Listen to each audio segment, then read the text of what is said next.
Today, I woke up feeling very refreshed. It was because I was going to get to see my daughter Emma and my grandson John after a long time. I was fully prepared with a housewarming gift and treats for John. In high spirits, I left the house with my husband and we arrived at Emma's new home after a few minutes. It was a very beautiful and splendid house, predominantly white. I couldn't contain my excitement to see everyone, but Emma and the others only spoke to my husband. They didn't say anything to me, nor did they make eye contact. My husband handed Emma the housewarming gift and gave John the treats I had prepared, and they walked to the dining table while chatting. Then, Emma, John, and my husband started talking happily around the table. I continued to stare blankly at them as they talked. It was not that they couldn't see me, so why wouldn't they try to talk to me? In that uncomfortable atmosphere, I suddenly sensed a presence in the hallway. When I looked, I saw John beckoning me from the shadows of the hallway. Ah, I hadn't been forgotten. Feeling relieved and happy, I hurried over to John. "John, you've grown so much. What's the matter?" John said. "Well, Grandma." He seemed to be struggling to speak, mumbling something. After a while, he finally opened his mouth. What? That means. If my hunch was correct. Feeling as if cold water had been thrown on me, I left John there and impulsively ran outside. It must have been about 10 minutes since I rushed out of Emma's house. When I calmed down, I noticed my smartphone vibrating. "I'm sorry. I heard something from John and couldn't help but run out. Actually, I have something to talk to Emma about." The time had finally come to speak. "I am Nancy. Recently, something delightful happened to me. The day after I turned 52, my colleagues at work gave me a small celebration. On my birthday, both my husband and I had the day off. I was slightly hoping for something special, but the day ended just as usual, and I went to bed feeling a bit disappointed. I carried that feeling with me to work the next day. Then, my colleagues and juniors celebrated with me, and I felt warm and happy for the first time in a while. Look, my coworkers celebrated my birthday. Oh, that's nice.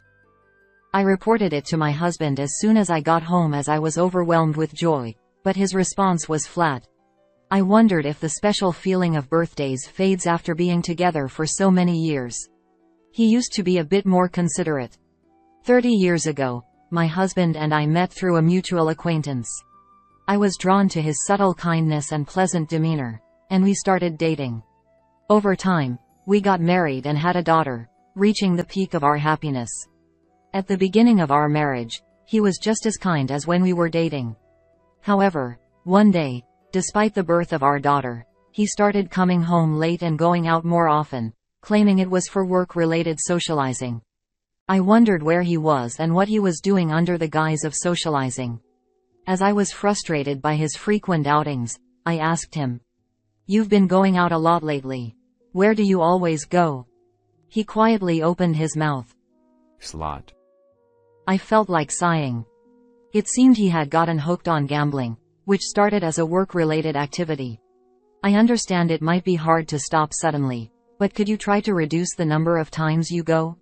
Hoping to prevent him from getting further into gambling, I made this request. I'll try my best, he said. I decided to trust and wait for my husband to change. A few days after that conversation, on the day our daughter Emma started attending kindergarten, I noticed that the collection bag for the kindergarten was empty. I wondered if I had forgotten to put the money in and started looking for it, but it was nowhere to be found. You need to leave for the kindergarten, or you'll be late, my husband said, seeing that I was still not ready to leave despite the time. I want to take her to kindergarten, but the collection bag I had prepared is empty. Where could money have gone? My husband started to panic. I'm sorry. I was short on money and used some yesterday. I was so shocked by his sudden confession that I was speechless. Why? Why did he take money from the collection bag? Questions raced through my mind. A mix of shock and confusion overwhelmed me. I decided to pretend everything was normal and take Emma to kindergarten, and planned to talk about it that night. Not enough money? Is it because you spent it on the slot? How much did you spend? He looked apologetic with tears in his eyes and apologized in a small voice. I had asked him to reduce his visits to the slot, but he couldn't stop going. In fact, he started spending more money, dipping into our living expenses. As he continued to explain, even more shocking facts emerged. It turned out that he had taken out loans in my name. I couldn't believe it was real. I'll reduce the number of times I go to the slot. I'll repay the debt without causing you any trouble, Nancy. He pleaded, tears in his eyes. Can I trust this man's words? Can someone addicted to gambling quit so easily? Although these thoughts were in my mind, I decided to end the conversation since I realized that continuing to talk wouldn't solve the problem immediately. The three of us usually slept together, but I wanted to calm down, so I slept separately from my husband. In the middle of the night, I lay down next to Emma, who was sleeping soundly, and a word flashed through my mind. Divorce, maybe. I whispered softly as I closed my eyes. When I looked beside me, I saw Emma's peaceful sleeping face. If we got divorced, Emma would lose her father. To Emma, he was a kind father who played with her often. And Emma was very attached to him. All right, I'll try to believe in him. I thought it would be unfair to Emma if I divorced impulsively, so I decided to trust that my husband would change. However, it wasn't that simple. My husband repeatedly dipped into our living expenses. Each time we talked about it, but he kept doing it. Frustration grew with his lack of change, and sometimes I didn't want to talk to him or even see his face. But I didn't want Emma to see her parents' strained relationship. I held back from divorcing my husband, though I was driven by the desire to protect Emma from sadness, no matter how many times he betrayed me. Unaware of the conflicts between my husband and me, Emma grew up quickly and became 15. Dad, Mom, listen. I got a good score on the recent mock exam. She has grown into a very studious child, though I wonder whom she took after. Wow. You did great. My husband said. That's amazing. What a relief. I added. The once little Emma was now talking excitedly about her upcoming high school entrance exams during dinner. Only 2 months until the exams. Around midnight, I realized her light was still on as I passed by Emma's room. It seemed she was studying late. I thought I might bring her a snack to give her a little break. Emma, sorry to interrupt your studying. I'm coming in. Mom, what's up? You're studying so hard, so I brought you some pudding as a treat. Wow. Perfect timing. I was just thinking about taking a break. Emma eagerly ate the pudding. She had studied so diligently every day that I sometimes worried she might be overdoing it. I was very impressed by her dedication to getting into her desired high school. Oh, by the way, Dad gave me this the other day. Emma happily showed me an encouragement card for her exams. Dad is so thoughtful in ways like this. My husband supported Emma's decisions, cheered her on, and gave her thoughtful gifts, showing great kindness to her. However, despite Emma's growth, my husband continued to accrue debt and turned to me in tears each time, and his behavior unchanged. Emma didn't know about his gambling addiction and believed he was a good father. Emma finished her high school entrance exams and successfully got into her desired school. Emma, that's wonderful. It's thanks to Mom and Dad's support. Maybe Dad's card gave me the strength. Thank you. Even if the persona my husband shows to Emma is false, as long as Emma is happy, that's what matters. Seeing Emma's joyful face made me glad I didn't go through with the divorce. Emma enjoyed her high school life and then decided to attend a university in the city, far from home. Are you really going to New York? I always thought she would stay local, so the thought of being apart from Emma made me very sad. But I didn't want my feelings to limit her choices in her life. I wanted Emma to freely walk the path she chose for herself. With these complex feelings, I accepted her decision to move to the city. Mom, don't worry. I'll come back sometimes. Emma reassured me since she seemed to sense my sadness. And then, the day of Emma's departure arrived. My husband and I took her to the airport. Dad, Mom, stay happy together. She said cheerfully as she was waving occasionally and walked toward the boarding gate. I silently returned home feeling the weight of the sadness. Just the two of us living together, huh? My husband would likely continue to indulge in gambling without learning his lesson. Thinking that, I sighed softly. My prediction came true. When we were living with Emma, my husband used to go to the slots for short periods so she wouldn't notice. But at that time, I was the only one left at home. As if spreading his wings, my husband spent all his time at the slots, whether after work or on his days off. As long as we had enough money to get by, I said nothing to him and just went about my daily life. Deep down, I thought, no matter what I say, he won't change. I'm too tired to make him stop. Perhaps I had already given up. While living that way, Emma graduated from college and decided to get a job over there. So she's not coming back. I had hoped she might return home after graduation, but my wish didn't come true that easily. A few years later, I received some happy news from Emma. Mom, I got proposed to. Wow, really? Congratulations. What is he like? His name is Jason, and he's super kind, just like Dad. And, Emma went on talking about the furniture for their new home, which plants to choose, and other trivial matters. I got stuck on the words, just like Dad, but listening to Emma's lively, happy voice, I swallowed the words that almost spilled out of my mouth. Should I tell Emma about her father? But if she found out that the father she thought was kind was actually a gambling addict with debts, it would break her heart. I didn't want Emma to feel that pain or sadness. Convincing myself of this, I let the opportunity to confide in her pass by. A year later, even more joyous news arrived. Emma had given birth to a baby.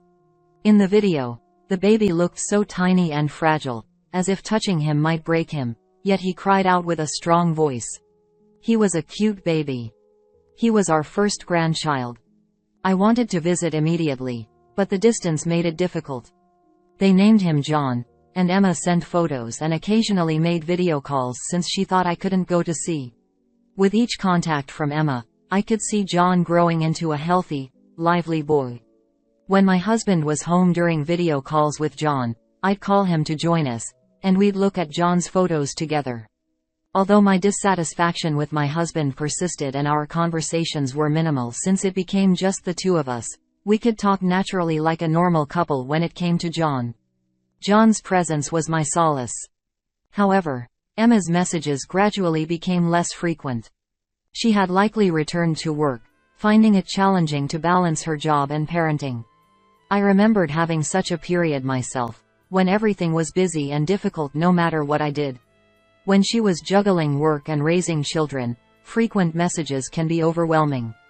It would be better to get in touch once her life settles down and she had more time. Thinking this, I refrained from contacting Emma too often. 5 years have passed since John was born. Unusually, my husband was home for dinner and said, Emma told me they're moving to the next town. Apparently, Jason got transferred. Really? Did she contact you? Yeah. She only mentioned it briefly since they've been busy.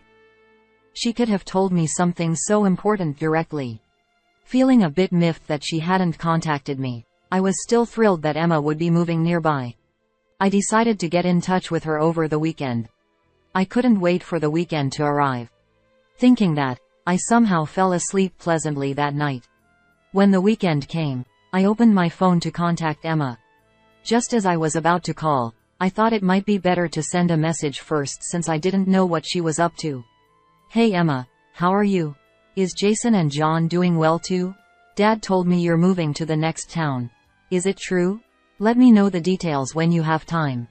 I sent the message and anxiously waited for a reply, but none came by midday. It was only that night that Emma finally responded. Sorry, I've been busy. Our house in the next town will be ready by the end of May. We plan to move in June. Got it. Let me know when you've set the moving date. Her brief reply conveyed her busyness. I wanted to chat more, but I ended the conversation there to avoid bothering her. A few months later, the day of Emma's move arrived. I was excited to see Emma and John after such a long time. I woke up unusually refreshed and found myself humming a tune while getting ready.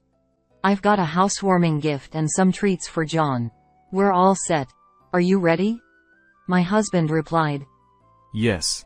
I'm ready. Shall we go? Together, we headed to the neighboring town to celebrate Emma's new home. After a short drive, we arrived at Emma's new house. It was a beautiful, pristine house with a white exterior. I entered the house eagerly, excited to see how much John had grown. My husband greeted Jason. Hey Jason. What a splendid house you've got here. Jason responded. Long time no see. Please, come in. Emma welcomed us. Dad, welcome. Come in, come in. John exclaimed. Yay. You're finally here. Emma, Jason, and John rushed to greet my husband and invited him in. As my husband moved forward, I quietly followed behind. However, it seemed that all three only acknowledged my husband, not saying a word or making eye contact with me. Thinking it was just my imagination, I sat down on the living room sofa. My husband presented the gifts. Here's the housewarming gift. And some treats for John. Emma expressed her gratitude. Wow, Dad, thank you so much. Did you pick these out? He replied. No. Nancy chose them. Emma remarked. I see. Oh, Dad, you like this kind of liquor, right? Jason likes it too. She then moved to the dining table, and the three, excluding me, gathered around it, chatting cheerfully. I sat there watching them converse, and I was feeling increasingly overlooked. It wasn't my imagination. They weren't speaking to me or making eye contact. Despite my presence, neither Emma nor Jason made any effort to talk to me. I wondered if I had done something wrong. Even John, who used to recognize me so well on video calls, didn't come near me. Perhaps he had forgotten my face since we hadn't video called in a while. Puzzled by Emma and Jason's behavior, I remained seated on the sofa. In that uncomfortable space, I suddenly sensed a presence in the hallway. Looking over, I saw John beckoning me from the shadows of the hallway. John wanted to talk to me. Feeling relieved and happy that he hadn't forgotten me, I hurried over to him. John, you've grown so much. What is it? Do you want to tell Grandma something? John hesitated, mumbling as if he found it hard to speak. The words that came out of his mouth next were completely unexpected. Grandma, please don't take money from Mom and Dad. Stunned, I asked him again. What? Grandma is taking money from Mom and Dad? I was utterly confused by this sudden accusation. When had I ever taken money from Emma and her family? And why would 5-year-old John be saying this to me? Sorry, Grandma doesn't understand about the money. Did Mom and Dad say something? I gently probed, trying to understand why John was bringing this up. I overheard Mom and Dad talking. He said. They said that because you take money, they're in trouble. They said they can't give you money anymore. Please don't make Mom and Dad suffer. John's eyes welled up with tears as he pleaded with me. Seeing his sad face, I couldn't help but stroke his head. As I patted John, a realization hit me. Could it be? For the past year or two, my husband hadn't talked to me about money. I had assumed he was just doing better with his gambling, so I didn't think much of it. But if my suspicion was correct, feeling as though cold water had been poured over me, I left John standing there and ran outside. After running for a bit and getting out of breath, I sent a message to my husband on an app. Then, I headed straight for a nearby place without looking back. It had been about 10 minutes since I rushed out of Emma's house. Calming down, I noticed my phone vibrating. Before I could pick it up, the vibration stopped. I saw that there were multiple missed calls from Emma. I decided to call her back and apologize for leaving without saying anything. Sorry for leaving so suddenly without saying goodbye. Emma responded. That's fine, but after we noticed you were gone, Dad suddenly left too. What's going on with you two? Emma sounded confused. I'm sorry. I heard something from John and just ran out. I actually have something to talk to you about. The time had finally come to tell her. What John mentioned was completely unfamiliar to me. It was almost certainly my husband's doing. He must have been borrowing money from Emma and her family without telling me. If this continued, he would keep pestering them for money. I didn't want them to suffer as I had, so I decided to tell Emma everything. I know you love Dad very much, but I've been troubled by him for a long time. Emma replied. Okay. Dad has been addicted to gambling since before you were born. He hasn't been able to shake the addiction, and during the worst times, he even dipped into our living expenses. Emma sounded shocked. What?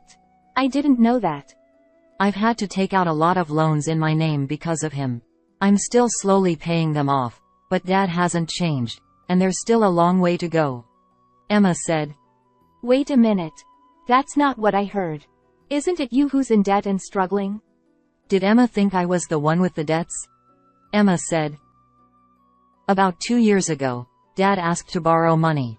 When I asked what it was for, he didn't give a clear answer and only said that you were in trouble. It wasn't a huge amount, so we lent it to him.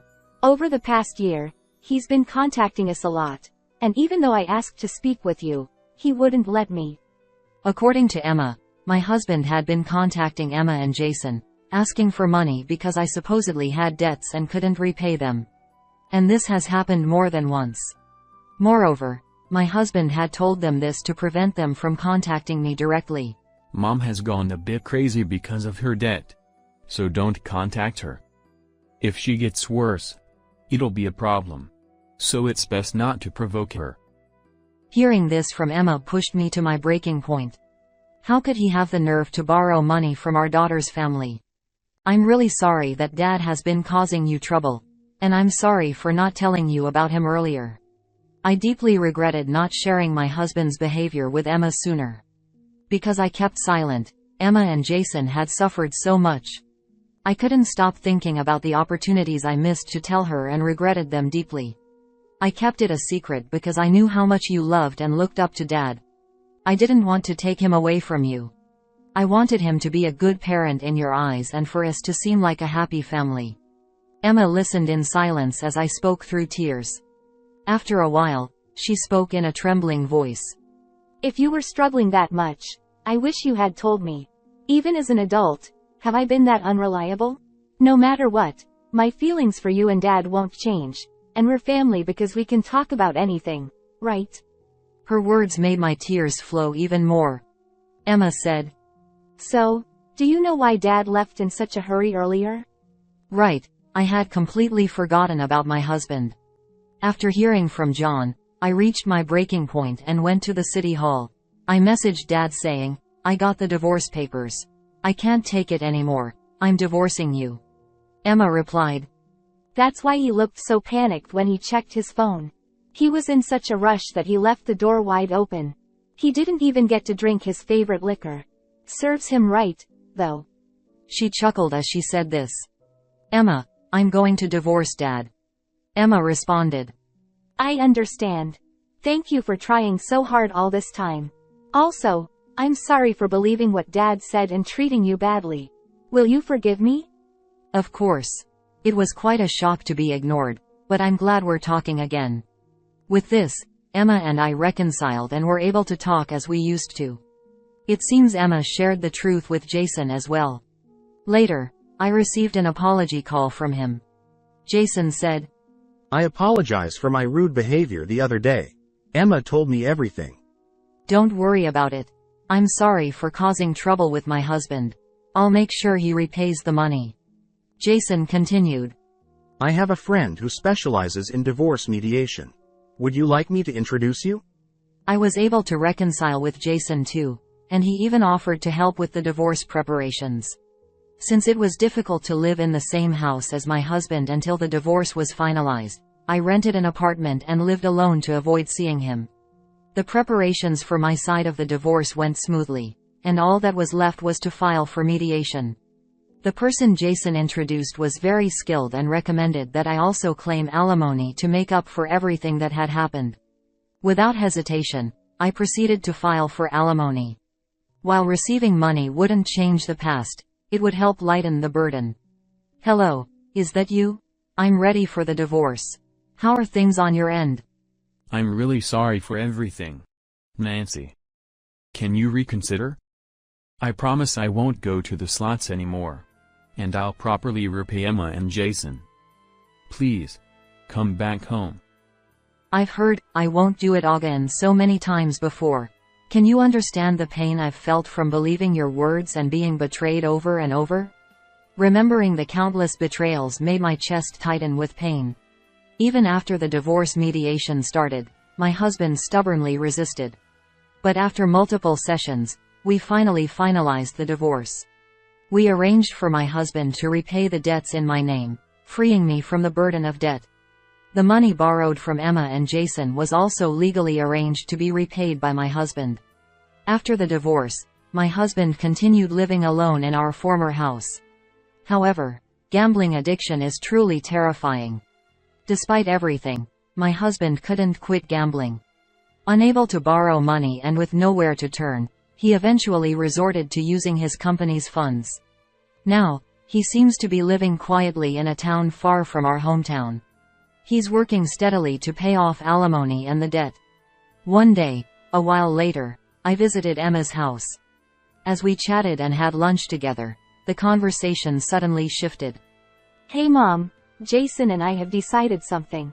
Why don't you come live with us? I was surprised and overjoyed by the unexpected proposal. But I had already caused enough trouble for Emma and Jason. I couldn't impose on them any further. I'm very happy, but I'll just accept your feelings. As soon as I said that, John's enthusiastic voice rang out. Does that mean Grandma will live with us? Yay. Grandma, we'll be together all the time. Happy. Seeing John's joyful expression and excitement, I felt it would be more impolite to refuse. Can I really lean on you like this? Of course. John is excited, and Jason and I would be happy to. Plus, it will be fun living together. And so, I moved in with Emma's family. Since both Emma and Jason wanted to focus on their careers, I spent my days helping with housework and taking care of John. Thanks to that, my days were very fulfilling. While living this enjoyable life, I sometimes thought about the past. During the most difficult times, what would have happened if I had trusted Emma, even though she was still a student, and talked to her about her father? If I had confided in her when she got married, would the future have been different? But by finally gathering the courage to speak up, I am now able to live a life of incomparable happiness. Grandma, I'm home. Guess what? Today, my teacher. Watching John happily recount his day with a beaming smile, I wished this happiness would last forever. I'm an unwanted child. The little girl is only 5 years old. Being abandoned by both parents was quite a shock for her, and her eyes held no light. She is the child of my husband and his mistress, whom he left with me after our 10-year marriage. My husband disappeared without a trace, and there has been no communication. Somehow, I felt sorry for the child and decided to live together for a while. As we spent time together, we gradually grew close. Before I knew it, I loved her like my own daughter. Strangely, mysterious events began happening around me. I was born with a heart condition, and since getting married, I've been a full-time homemaker. I'm 38 years old, and my husband Michael is 40. Initially, we both strongly desired to have children and underwent infertility treatments. Considering the strain on my heart and the risks associated with pregnancy and childbirth, we proceeded with mutual understanding. However, even after 10 years of visiting hospitals, we remained childless. Michael suggested, "We're both getting older. Maybe we should stop trying. I worry about your health too." He was right. We had aged beyond the optimal childbearing years. Additionally, due to his job as a systems engineer, Michael traveled frequently, spending only a few days at home each month. The chances of pregnancy were already extremely low. We eventually gave up on treatments and began contemplating a future as a childless couple. But as we resigned ourselves to this reality, a shadow fell over our marriage. Michael's business trips increased, and his attitude toward me grew colder. Hey, I said I hate these dishes. Oh. Did you? I apologize. Honestly, sometimes you should cook proper meals when I'm home. I'm eating out. He'd toss his meal into the trash right in front of me. Initially, I thought it was just work stress, but his consistently irritable behavior wore me down. You can't even have kids. He'd say whenever something went wrong. Perhaps he simply wanted to belittle me for any reason. He knew those words hurt me the most.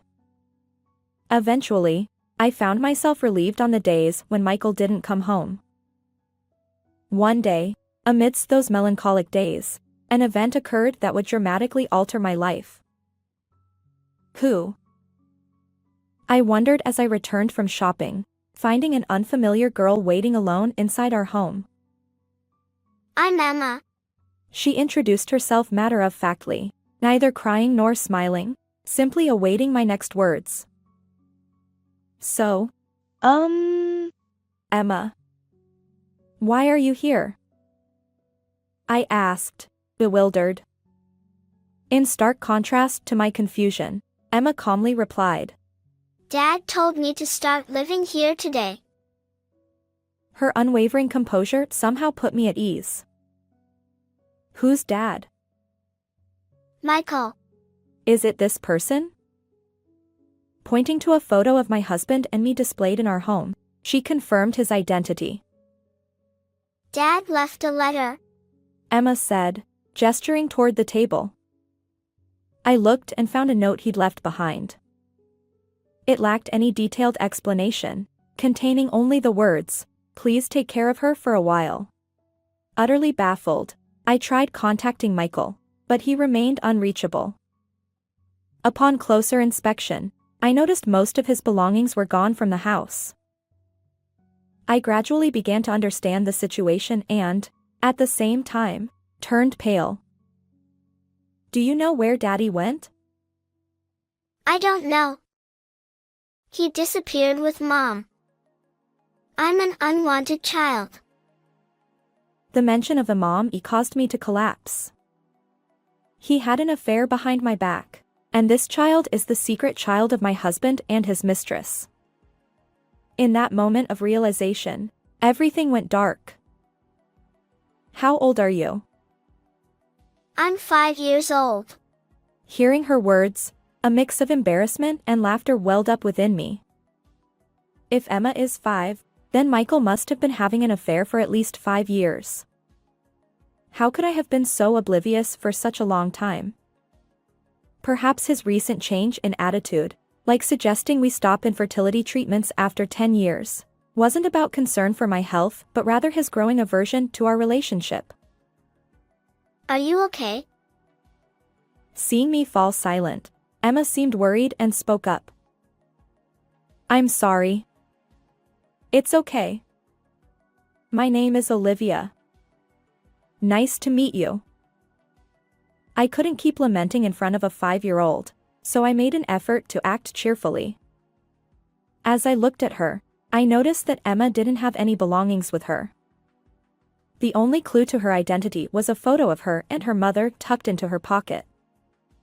She told me her mother's name, pointing to the woman in the photo. This person is Mommy. Could this woman be my husband's mistress, the one who abandoned Emma and ran away with him? While it might be typical to consult the appropriate authorities to determine the mistress's identity and seek child protection, even knowing this, I found myself torn about whether I should abandon little Emma right in front of me. Abandoned by her biological parents and abruptly brought to a stranger's home, how would she feel if she were sent somewhere else again? Think of it as taking care of Michael's child. After much deliberation, I reluctantly convinced myself. And so began the strange coexistence of Michael's secret child. Olivia, The bath is ready. I made sure the water is warm enough. Thank you. Emma, you're amazing. You've already learned that too. Initially, she only answered when asked, but as we lived together, we gradually grew close. Emma was exceptionally bright and quickly picked up everyday tasks, even assisting me. Olivia, you should buy this. Why? Just a feeling. I think something good might happen. Living with Emma, I often received these small pieces of advice. Without any apparent reason, she would whisper suggestions like, Do it this way. or, Try that. strangely, whenever I followed her advice, things worked out well. I don't know why, but maybe she has a mysterious ability to see the future. I thought. Initially, it was out of sympathy, but after 6 months, I couldn't imagine life without her. Despite no blood connection, I had come to think of Emma as my own daughter. Just at that moment, a divorce certificate with my husband's signature arrived. When I saw it, I felt no particular emotion. I had no attachment to a man who had an affair, fathered a child, and then abandoned that child. I promptly began the necessary procedures to settle things with Michael. I don't care about the divorce, but I'll definitely claim alimony from both of you. I resolved. First, I attempted to identify the mistress's identity. Checking my husband's family register, I found Emma's name and the mistress's name listed under the acknowledgement section. What does this mean? However, I discovered an unexpected truth. Faced with Michael's selfishness and malice, I felt that ordinary retribution wouldn't suffice. I decided to thoroughly corner my husband. Olivia, you know. Just then, as if perfectly timed, Emma offered me some advice. About a month later, my husband suddenly returned home. It had been several months since we last saw each other, and he looked utterly disheveled. His complexion was pale, his beard and hair unkempt, and it seemed he hadn't changed clothes in a while. Maybe you should take a bath first? I suggested. But my husband's response was far from grateful. He shouted, Where's my daughter? Give her back. Why are you here? And why the attitude? Normally, I wouldn't even let you inside the house. Enough! Give me my child. She's mine. Ever since she disappeared, nothing but misfortune has befallen me. Before he could finish, he clamped his mouth shut. Interesting choice of words. What does your misfortune have to do with Emma? He stammered. Well, you see. Is this misfortune related to Mom's parents' company going bankrupt, or your affair being exposed to another woman, or perhaps a personal illness? I pressed. As I confronted him, Michael's eyes widened, and he froze. You've had 3 other relationships besides me, haven't you? I know all about them, I declared. I had thoroughly investigated my husband, revealing his actions. According to the family register I checked a month ago, Emma's mother had already passed away. The woman Emma called Mommy was deceased, and the one she referred to as a mom had vanished along with Michael. I successfully enlisted the help of a private investigator and met with Emma's mother's brother. You met this woman during a business trip. This person is the first mistress, Sophia, and Emma's biological mother. Sophia's brother explained that he hadn't known anything about Sophia's life before her tragic accident 6 months ago because they lived apart. When I requested further investigation from the private investigator, The backgrounds of both the woman whom Emma referred to as a mom and the other lover have gradually come to light. Emma used to call the woman who disappeared with you Mom. Such a tasteless way to address her. That's because Emma cried and missed her mother, so I just told her that the new woman is her mom. When the first mistress was no longer around, he smoothly moved on to the next woman. It seems my husband doesn't consider Emma at all. Next, this woman is the heiress of a major corporation, Isabella. Apparently, there was no successor. Now I understand why you entrusted Emma to us. Additionally, Michael had an affair with Charlotte, a receptionist working at an out-of-town branch. He maintained this relationship during his business trips.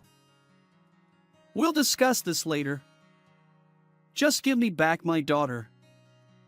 She's the only one I have. Don't dodge the issue. And what do you plan to do with her now? What's wrong with a biological parent taking the child back? She's mine. I need her help, just like before. My husband, perhaps already unapologetic, began to speak without concealing his true nature. Emma's mysterious abilities apparently manifested even in front of Michael. She began to speak early, often offering advice to him. When he desired money, she accurately predicted lottery numbers or which horse to bet on in horse racing. I used to find it creepy, but if it's useful, I'll use anything. You're despicable. You're a completely different person from before. Let's get a divorce. And of course, I'll be seeking alimony. The divorce papers have already been sent, haven't they? Besides, you and Emma are practically strangers. As her father, it's my right to take custody. Once that happens, money will come in quickly. My husband's shameless words made me feel nauseated. What are you saying?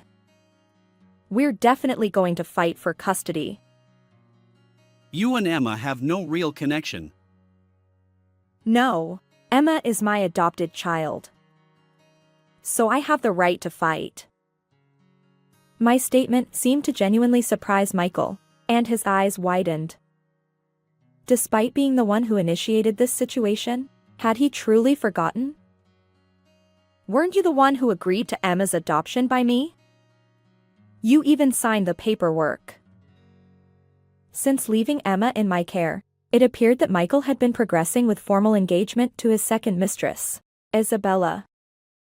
He planned to initiate the divorce at the right moment and join Isabella's father's company. I maintained a calm facade, sending Michael the necessary documents with the phrase, "I will take care of this child. Please approve the adoption." It was Emma's advice that led me to seek revenge against Michael. Make me your daughter, Olivia. In pursuit of his marriage to Isabella, Michael readily agreed to Emma's adoption. However, shortly after Emma officially became my adopted daughter, Isabella's parents' company faced financial difficulties and went bankrupt. Realizing he couldn't secure a position at Isabella's company, Michael swiftly shifted his attention to another woman, Charlotte. Unfortunately for him, Charlotte discovered his marital status through other colleagues. Additionally, Michael's own health issues began affecting his work. Why do you know all this? As he realized I was privy to every detail, Michael trembled. It was a culmination of the private investigator's work, my personal research, and Emma's advice, all coming together to reveal the truth. Emma's mother's brother, Isabella's family, and even Charlotte's family, all of them know about this. Someone else, not just me, will come forward to sue you. There's no escaping it, I asserted, emphasizing each word. Michael's face contorted as he realized the depth of his predicament. Then, in the next moment, he broke down in tears. I didn't want to give up. children, status, and the allure of being a man. With you alone, I couldn't achieve anything, could I? Then you should have severed ties with me. You could have played around as much as you wanted. Thinking you could get only what you wanted without losing anything is naive.